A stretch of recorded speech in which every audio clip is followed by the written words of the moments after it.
Em primeiro lugar, gostaria de agradecer, viu, Moacir, a sua pronta disponibilidade assim que recebeu o convite para participar desse bate-papo conosco.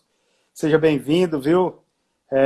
Com imensa gratidão que eu externo essa alegria de recebê-lo aqui. Dizer de antemão que eu sou um fã de carteirinha. Hoje eu estava lembrando que o primeiro livro que eu comprei na agronomia foi esse livro seu que está aqui, ó. Foi o primeiro livro que eu comprei na agronomia quando eu falei assim, eu vou para essa área. Moacir, fique à vontade, você pode se apresentar para a gente dar início ao nosso bate-papo aí. Pois não. Boa noite, Fábio. É um prazer imenso estar aqui com vocês todos. Agradeço a todos que estão participando dessa live e particularmente a você que me fez o convite, com o qual eu, com muita honra, aceitei. Eu sou Moacir Dias Filho, alguns já me conhecem, né? Eu trabalho com recuperação de pastagens degradadas há cerca de 40 anos. Eu sou pesquisador da Embrapa e tenho mestrado pela Exalc, PhD em Cornell, na Cornell University, nos Estados Unidos, e sou agrônomo, né? Pela Universidade Rural da Amazônia, a antiga Faculdade de Agronomia da Amazônia, aqui em Belém. Legal, legal. É impossível falar de degradação de pastagem ou assunto relacionado a manejo de pastagem na Amazônia e não te citar, né, Moacir? É quase que impossível fazer isso. Acho que todos os nossos trabalhos, nas minhas revisões, é impossível, né? Sempre você está ali pontuando e norteando como que devem ser as nossas formas de agir. Então, seja bem-vindo, viu, Moacir? Eu, de antemão, já te agradeço, viu? Perfeito. Pessoal, deixa eu só comentar rapidinho, Moacir. Como foi mencionado, nós teremos um sorteio, já está fazendo o sorteio do livro que foi de quem marcou eu e o Moacir no Instagram, e nós teremos 2 livros que nós sortearemos hoje, tá? Dos que estarão participando conosco. O Dr. Moacir disponibilizou essas 3 unidades de livro, já de antemão também agradeço, viu, Moacir, para a gente sortear. Pessoal, nós vamos sortear e, como eu tinha combinado com o Dr. Moacir, que a gente vai deixar um pouco, dar uma amenizada nessa pandemia, para depois a gente enviar, tá? Quem for o ganhador, eu vou anotar o endereço, vou anotar tudo e depois eu envio, tá? Então, vamos lá, Moacir. Moacir, como eu comecei falando em relação à degradação de pastagem, e eu acho que os dados que nós temos da região amazônica, basicamente, são os dados que você pontua nos seus trabalhos, né, Moacir? Isso. Eu costumo dizer que, em termos de levantamento de áreas degradadas, de recuperação de pastagem degradada na Amazônia, há muita incerteza, muita controvérsia, vamos dizer assim. Mas eu costumo pontuar como em torno de 50%, isso é válido para todo o Brasil, inclusive, não só para a Amazônia, das áreas de pastagens da Amazônia estariam em alguma forma de degradação, né? Então, você veja bem, a gente tem em torno de 30 e pouco, 36 milhões de hectares de pastagem na Amazônia. Então, em torno de metade disso estaria com degradação que eu chamo de moderada a forte, a muito forte, né? Então, geralmente eu divido didaticamente, vamos dizer assim, embora na natureza não seja nada didática, a natureza ela é totalmente, vamos dizer assim, antididática, né? Sim, sim. Mas para efeito de entendimento, geralmente eu divido as pastagens em 4 fases, né? Em 4 níveis de degradação, né? Que eu chamo de leve, moderado, forte e muito forte, né? Quem tem acompanhado meus trabalhos sabe que representa cada uma dessas, né? Então, é preocupante quando você já está no nível forte, evidentemente, ou muito forte, né? Que são aquelas fases mais avançadas de degradação, né? De pastagem. Isso é válido para todo o Brasil, viu, Fábio? E não só para a Amazônia, né? Sim. Mas é aqui na fronteira agrícola da Amazônia, né? Da região norte e parte da região centro-oeste, onde estão as maiores, vamos dizer assim, áreas de pastagem degradadas no Brasil, né? É aqui que existe maior quantidade dessas áreas. Houve uma mudança radical nos últimos anos em relação à própria visão do pecuarista, né, em relação a isso. Né? No passado, a pecuária, a pastagem, de um modo geral, se investia muito pouco. Né? E hoje já essa mudança, né, de mentalidade do pecuarista, né, pela própria natureza do pecuarista mudou muito. Né? O pecuarista hoje não é aquela pessoa que não busca conhecimento. A maioria dos pecuaristas hoje, principalmente aqueles que sobrevivem na atividade, são aqueles que buscam conhecimento. Sim. Muitos estão, inclusive, nos ouvindo agora. Sim, né? sim. Então, o pecuarista mudou, né, a sua concepção, né? Não é mais aquela pessoa que não quer saber da tecnologia. Então, com isso, houve essa mudança bem acentuada na quantidade de áreas que hoje estão sendo recuperadas, né, de pastagem na região amazônica. Né? Um fato curioso, Fábio, se você me permite Sim. mencionar, como eu falei, eu trabalho nessa área há 40 anos, né? É um pouquinho de tempo já. Né? Eu acho que é a maior, inclusive mais do que a idade da maioria das pessoas que estão nos ouvindo hoje. Mas tu já tem 40? Bom, é que eu comecei muito novo. E eu me lembro, uma coisa que eu ouvia quando eu comecei a trabalhar, uma vez eu fui numa propriedade rural e um produtor chegou comigo, um produtor aqueles antigos, naquele tempo, né? E me disse, doutor, aqui na minha área não entram 3 As. Eu disse, como assim 3 As? Não entra agrônomo, não entra adulto, não entra arado. Né? Quer dizer, a mentalidade daquele tempo era essa. Tecnologia, nem pensar. Né? É Deus que cuida da minha área e que o resto, que qualquer coisa vale. Mas hoje mudou. Né? Hoje mudou, o pecuarista, ele sabe que se ele não acompanhar o desenvolvimento tecnológico, ele fica para trás. Né? Sim.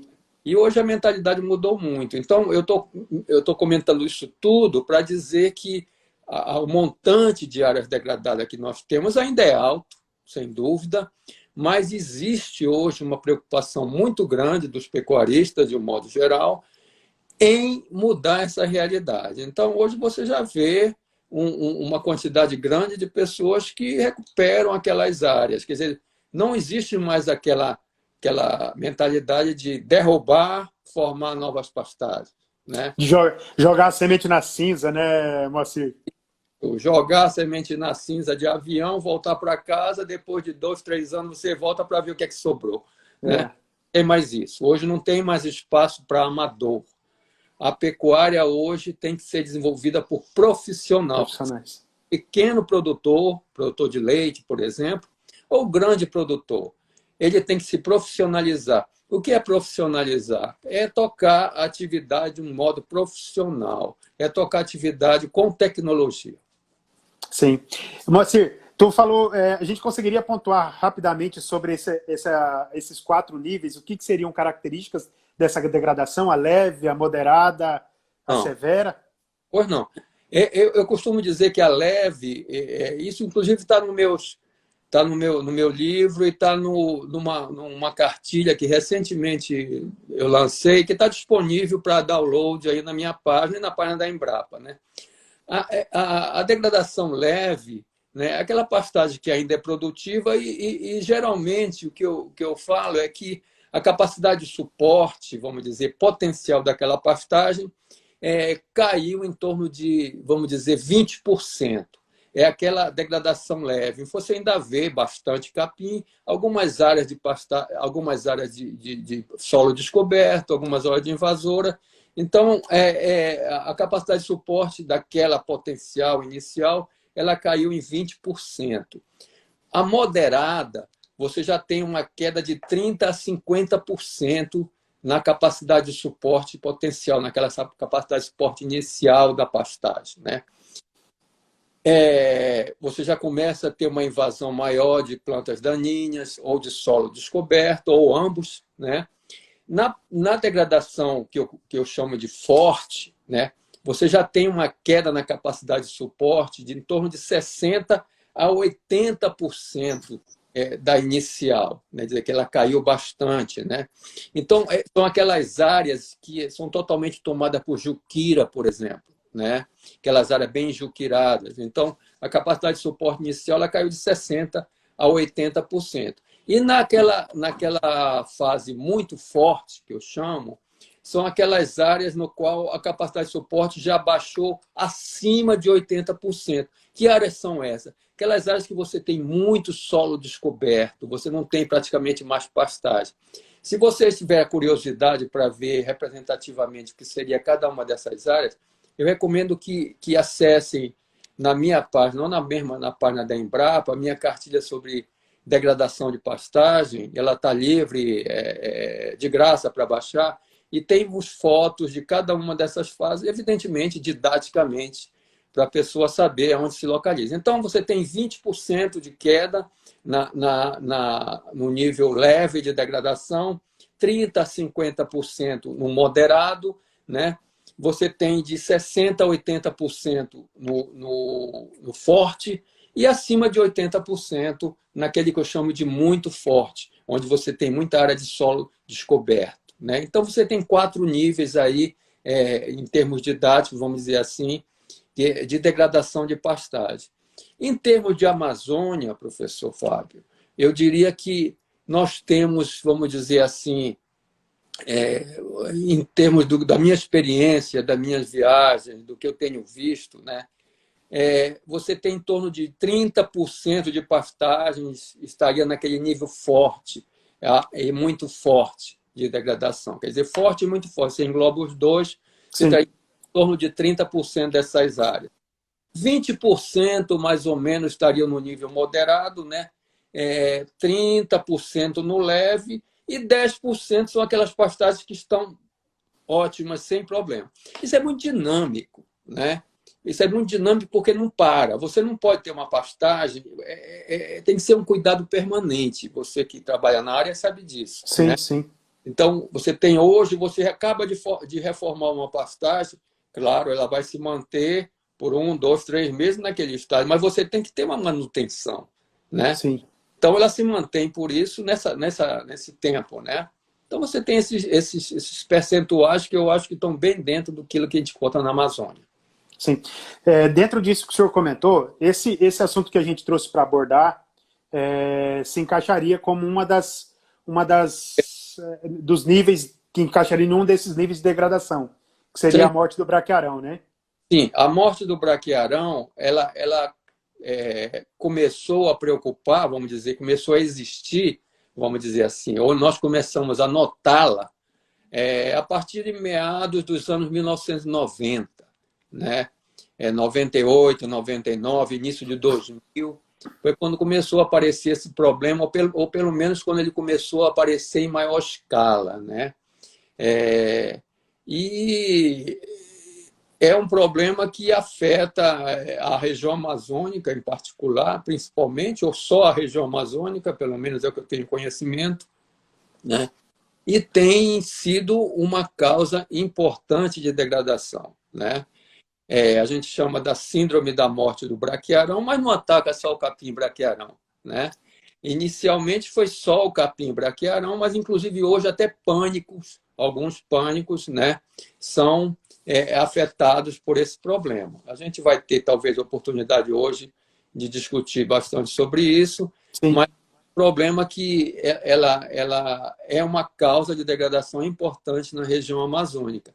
E as pastagens que são afetadas por esse problema, professor Fábio, elas acabam depois entrando naquele nível forte a muito forte de degradação, porque é um problema que ela afeta a pastagem. Inicialmente vai em reboleiras, mas acaba afetando a pastagem como um todo, né, e acaba degradando a pastagem. Então, é uma causa importante de degradação na Amazônia, sem dúvida.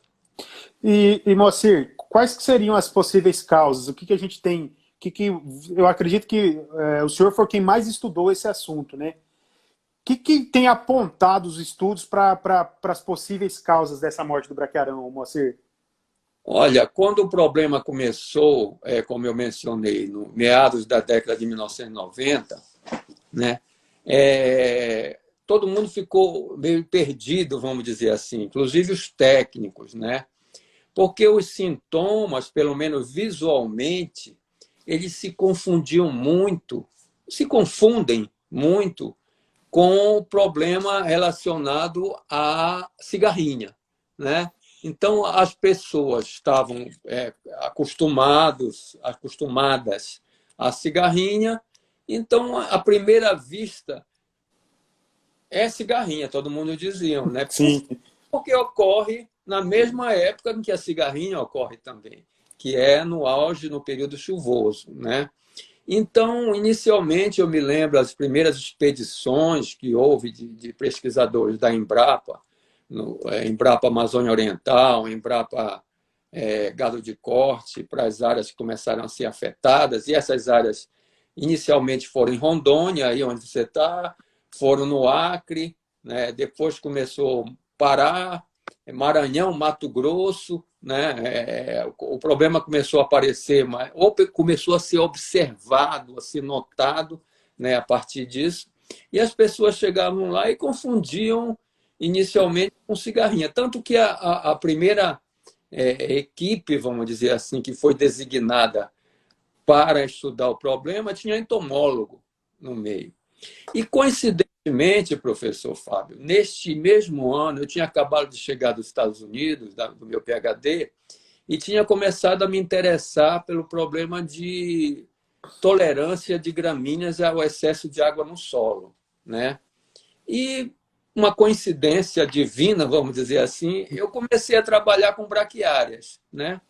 E um trabalho pioneiro no Brasil que eu fiz foi comparar o marandu, a decumbis, a braquiarinha, né? E o quicuio, o braquiário midícola, e ver como era a tolerância dessas espécies ao excesso de água no solo. E, coincidentemente, com o início desse problema da morte do braquiarão, eu cheguei no final desse meu trabalho e concluí que o braquiarão, o marandu, né, era uma gramínea, um cultivar de Braquiária brisanta, altamente suscetível ao excesso de água no solo. Aí as pessoas insistiam, diziam, não, isso aí é cigarrinha, isso aí, sei lá, ninguém sabia o que era direito. E eu comecei a pensar e tentar relacionar isso com o trabalho que eu tinha acabado de fazer. Eu dizia, não, gente, tem alguma coisa errada aí. Áreas contíguas que têm umidícula não sofrem o problema e áreas ao lado com brisanta, marandu sofrem. Então, isso deve estar relacionado com água, né? E foi quando foi publicado o primeiro, vamos dizer, trabalho sobre isso, em 2000, né? No qual eu participei por um acaso, né? Me deram para eu revisar o trabalho, eu não era autor, né? E tinha um forte cunho entomológico. Aí eu, como revisor, disse, não discordo, isso aí não é inseto, isso aí deve ser algum problema fisiológico, bioquímico que a planta apresenta por causa do excesso de água. Bom, eu só sei que eu dei tanto pitaco no trabalho que me pediram para eu ser um dos autores. E essa foi o início da coisa em que todo mundo jurava de pé junto que era cigarrinha e eu dizia que não era cigarrinha. E acabou não sendo realmente, né? Qual é a diferença dos sintomas, né? A cigarrinha, todo mundo está muito acostumado, a cigarrinha não ataca em reboleiras, né? A cigarrinha, o ataque da cigarrinha, como você observa, é na pastagem como um todo, né? Raramente você vê ataques em reboleira de cigarrinha. E a síndrome da morte, não. A síndrome ela é um problema que começa em pequenas áreas, em reboleiras, e vai se expandindo aos poucos, né? Tem outra característica também interessante, a folha começa a queimar, né, em forma de V invertido, né? Tipo como se fosse uma deficiência de potássio. Isso, é o V invertido. E a cigarrinha não é assim, todo mundo sabe. A cigarrinha começa aquelas linhas de estrias, né? Então, é diferente. Então, isso tudo começou a apresentar essa diferença, e eu observei isso na época e lancei essa minha hipótese, que depois as pessoas começaram a aceitar e realmente chegaram à conclusão que o problema era o excesso de água. Mas falar simplesmente que o problema da síndrome da morte do braquiarão ou do marandu é porque a planta, no caso, o marandu ou qualquer outra gramínea, não tolera o excesso de água, é uma forma muito simplista de Sim. ver o problema, né? Quer dizer, isso é muito simples, dizer, não tolera excesso de água, simplesmente. O problema, você pode penetrar mais nele, né? O problema, ele é, vamos dizer, de uma forma mais bioquímica, começa a entrar na bioquímica da planta. Aí, na mesma época, em 2000, já era 2004, 2005, eu comecei a fazer uma série de avaliações, de busca de literatura, tentando relacionar, né, o excesso de água nas raízes, na zona das raízes, com o problema de fitopatológicos, né? Na mesma época também, aqui na Embrapa de Belém, tentaram fazer um trabalho para isolar fungos das plantas atacadas e conseguiram isolar, na época, Pythium, Rhizoctone, Isoctônia, Pitória, Fusarium. Fusarium, né? Fusarium, Então, isolaram fungos do solo dessa planta. Ora, aí eu fiquei intrigado. Por que esses fungos que sempre estiveram no solo, por que atacam em umas áreas e não atacam em outras? Não existe área que não tenha o fungo. O fungo está em todas as áreas, principalmente aqui na Amazônia, né? E aí eu comecei a pesquisar plantas diferentes, inclusive tomate, etc., e vi que o excesso de água no solo ele afeta o metabolismo de açúcares da planta, né? Então, na época, eu fiz um trabalho em que nós tentamos medir teor de amido de folha, teor de açúcares totais de raízes, né, das plantas sob excesso de água. E, de uma forma interessante, professor, nós descobrimos que o marandu, no caso, né, quando comparado ao medícula, quando comparado a decumbens, ele tinha o metabolismo de açúcares dele alterado, né? Então, uma planta de marandu, sob excesso de água, ela começa a acumular amido na folha. O que quer dizer isso? Por que ela está acumulando amido?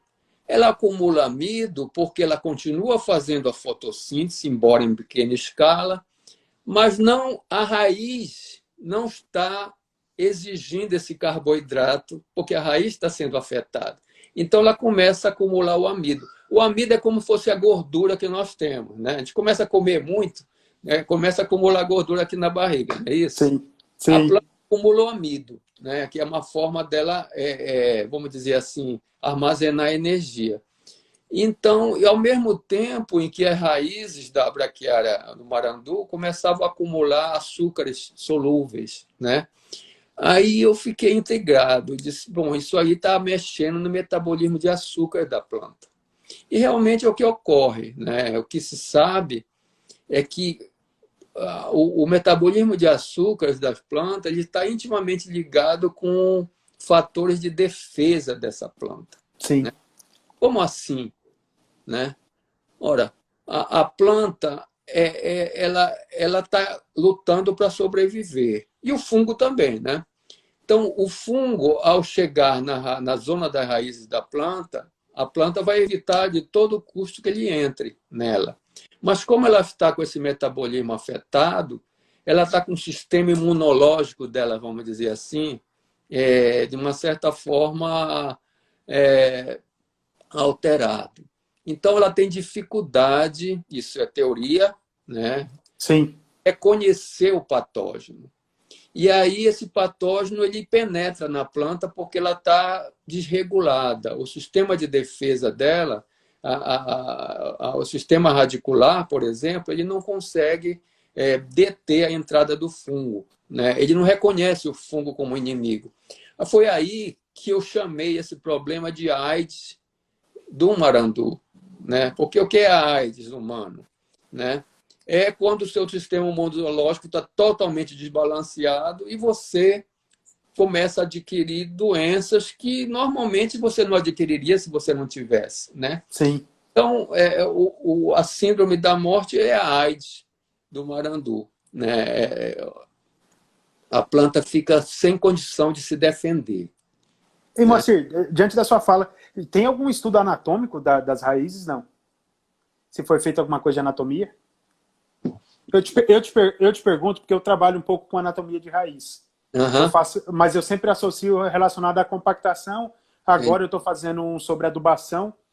Tem alguma coisa? Você sabe se tem? Olha, eu desconheço se tem, né, nesse ponto, mas eu acho que a diferenciação, professor, seria tão, vamos dizer assim, a nível bioquímico, que talvez Sim, não sim. fosse perceptível do ponto de vista anatômico. Anatômico, sim. Não é algo que você perceba.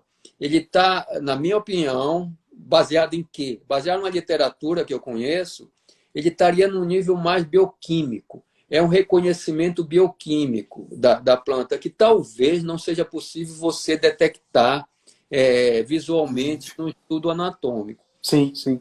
Tem um detalhe interessante que eu continuei pesquisando também, é que as plantas que são suscetíveis ao alagamento do solo, de um modo geral, sejam elas gramíneas, sejam elas não gramíneas, dicotiledôneas, elas têm alterado a desidrogenase alcoólica das raízes, né?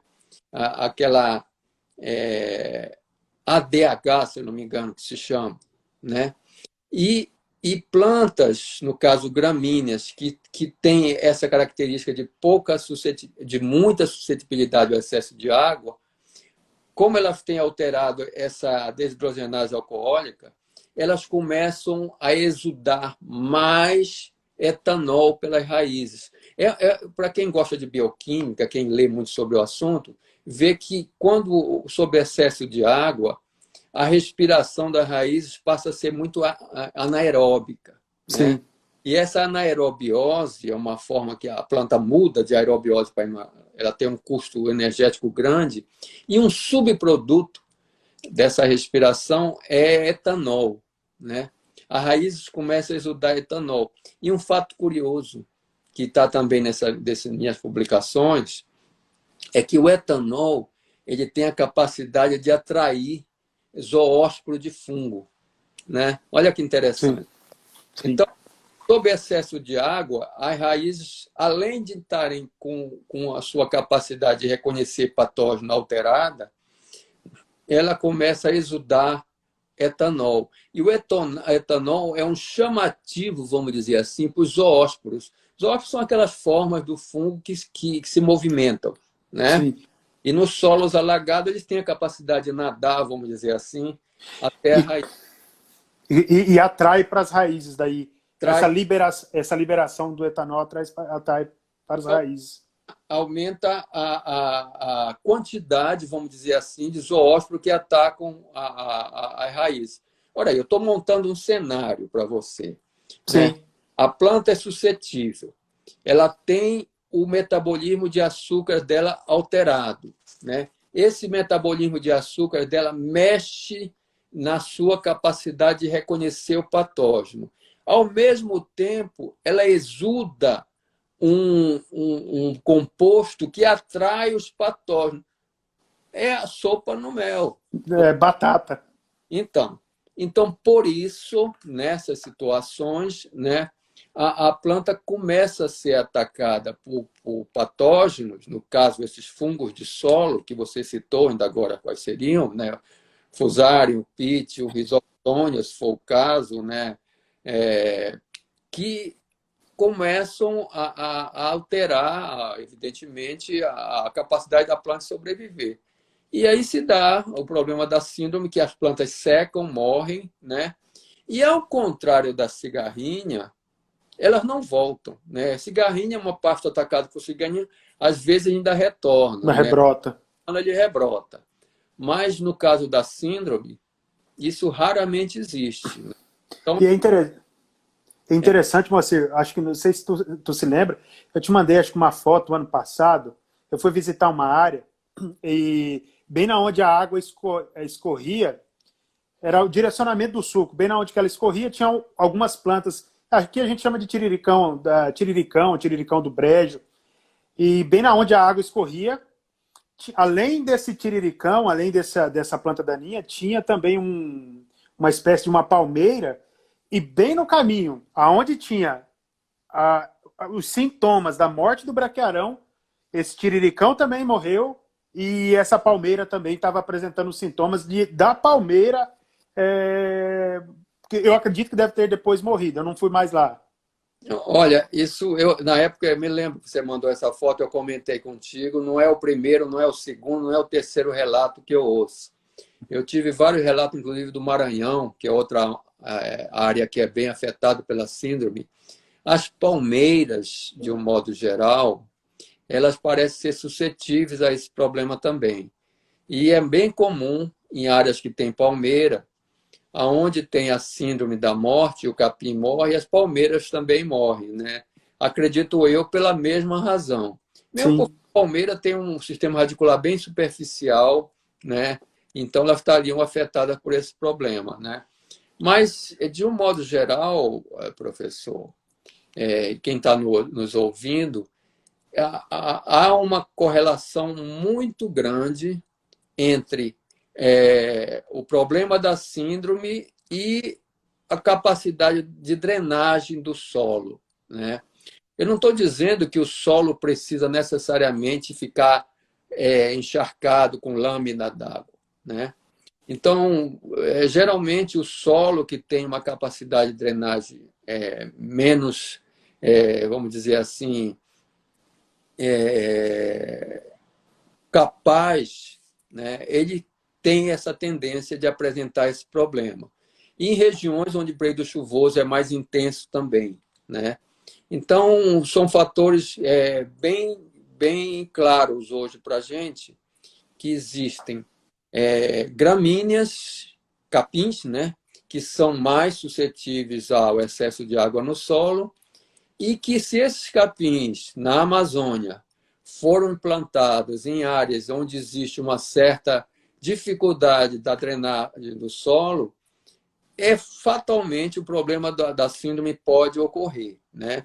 Então, são coisas que andam praticamente juntas. Juntas.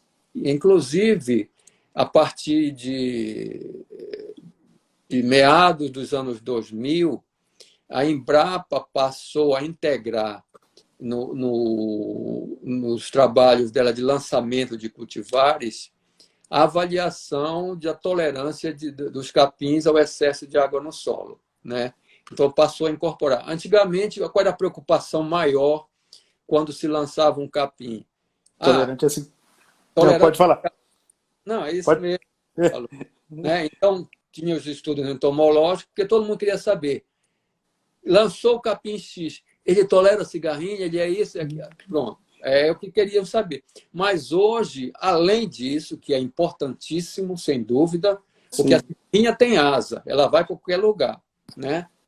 E hoje está incorporado nesse programa a tolerância desses capins ao excesso de água. E eu sou a pessoa que está responsável no Brasil por fazer esse tipo de trabalho. Então, eu faço essa triagem desses materiais que daqui a 1, 2, 3, 4, 5, 6 anos vão ser lançados pela Embrapa, né? Legal. Então, quando a Embrapa lança, ela vai dizer: este capim é pouco, é medianamente ou é muito tolerante ao excesso de água. Isso já é uma indicação se o capim vai ser ou não, talvez, suscetível à síndrome, né?